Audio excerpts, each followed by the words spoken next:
quand tu perds un enfant, surtout quand tu en as deux, en fait, c'est la moitié de ton cœur qui meurt.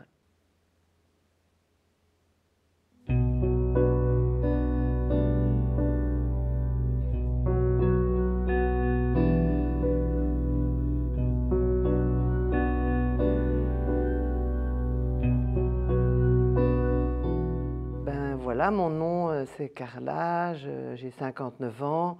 Mon rêve dans la vie a toujours été d'avoir des enfants. Et je m'étais dit que si à 30 ans je n'en avais pas, ben j'en aurais plus. Et en fait, j'ai eu mon fils à 35 ans et ma fille à 38. Ce qui fait qu'en fait, mon rêve s'est réalisé beaucoup plus tard et la réalisation de ce rêve était beaucoup plus intense. Donc j'ai toujours élevé mes enfants en essayant de les protéger de tout. Et puis, surtout, j'ai essayé de leur faire comprendre les dangers que la vie peut nous réserver.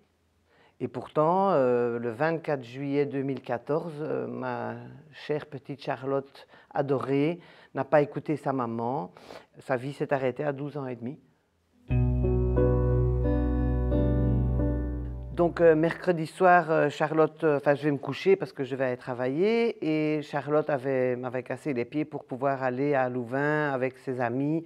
Donc, je lui avais donné l'autorisation d'aller en bus à Louvain pour passer la journée, tout en lui disant de quand même tenir compte qu'elle devait commencer à préparer ses valises parce que 2 jours après, on partait en vacances. Et donc, le jeudi matin, je me lève et je ne sais pas pourquoi, ce matin-là, je n'ai pas été l'embrasser en me disant je vais la laisser dormir et je la verrai ce soir.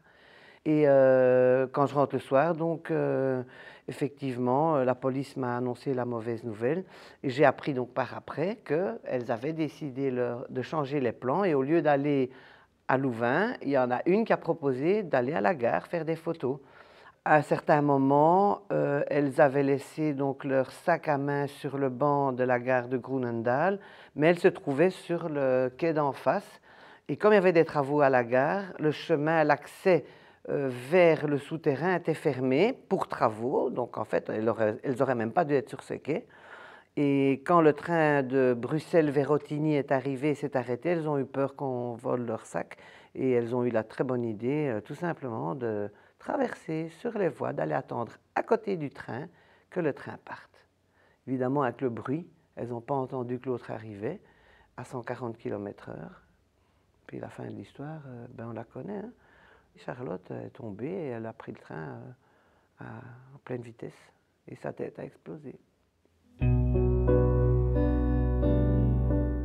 La police s'est présentée à ma maison en voulant me parler et c'était pas facile parce que mes chiens aboyaient, donc le délai de l'annoncement de cette mauvaise nouvelle était long et moi je ne savais pas pourquoi la police était là.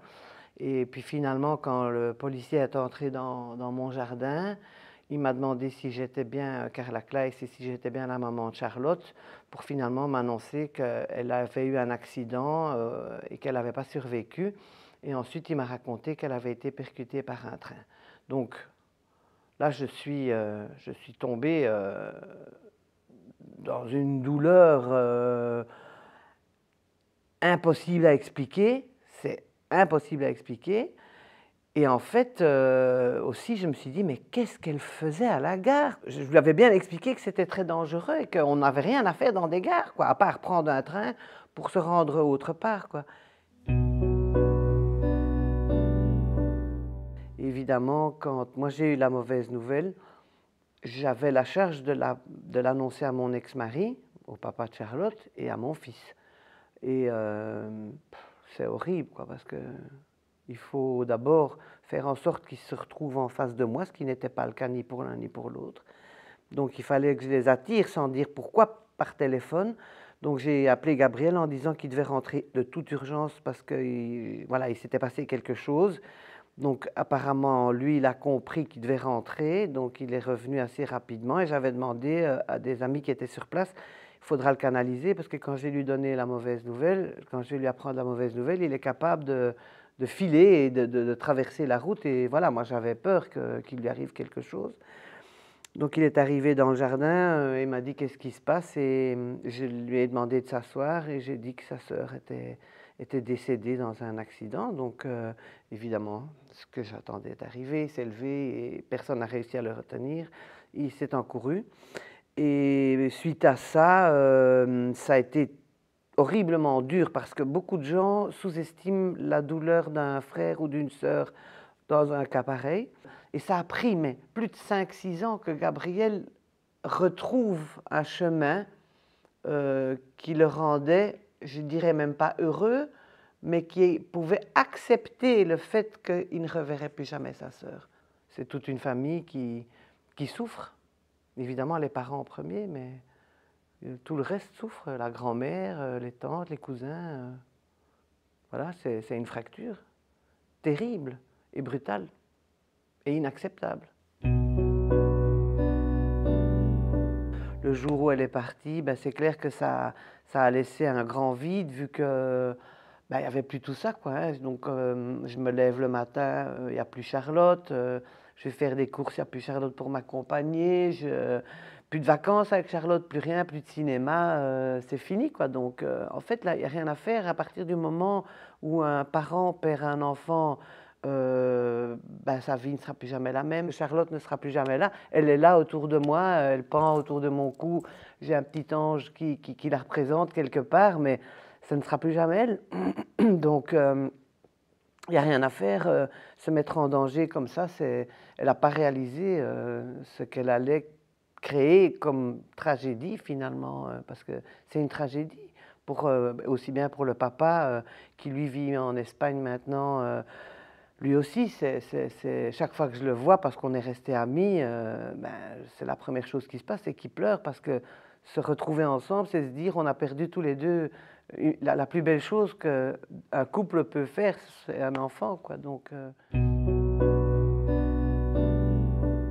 c'est tellement triste de se dire que je ne l'entendrai plus rire comme elle rigolait, parce qu'elle avait un rire très communicatif, et elle avait cette intensité de communiquer avec les autres, et ça manque parce que... Sorry.